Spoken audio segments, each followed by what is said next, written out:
Hey guys, this is me, Mark. This is my exposure triangle project, and here we go. So first, we're going to start with aperture. Aperture is a measurement of how big or small the f-stop is. The bigger the f-stop, the less amount of light that will come in, and the smaller the f-stop, the more light that will come into the lens. Kind of have to think about it in the opposite of what you think it will be.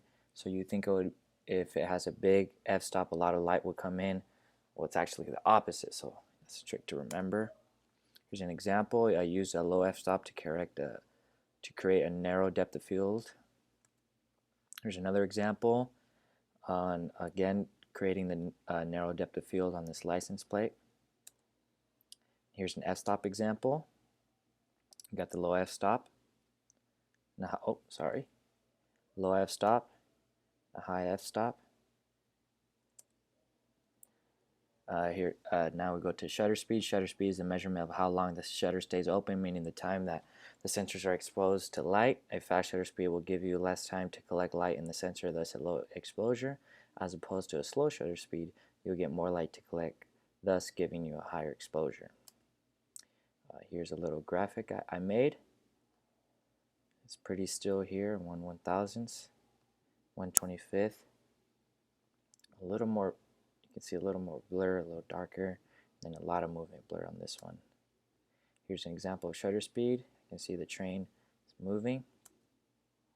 Here are different types of shutter speed, 1 and 1/160 right here, and then 4 seconds.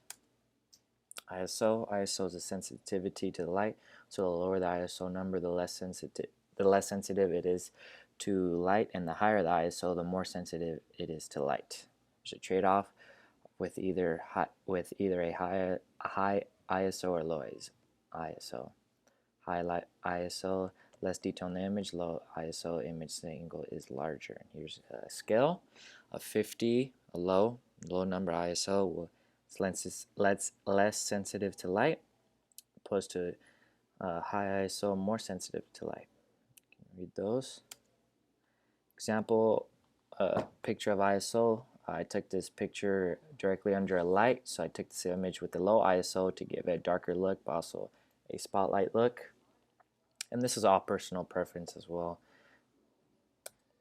Another example is here. I use a high ISO.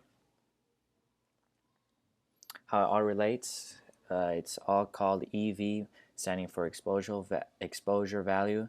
It's hard to master the exposure triangle. Changing the settings of one would change all of them, and you have to have all balance them out. Here's an exposure example. If you take an overexposed picture, you will notice that it will be very white in the picture, and then underexposed it will be very dark, and the correct exposure, you want that in the middle gray. Here's a real life example. The underexposed, overexposed, correct exposure. And here's a visual of the triangle with aperture, ISO, and shutter speed. You can see. And that's it. Thank you for watching.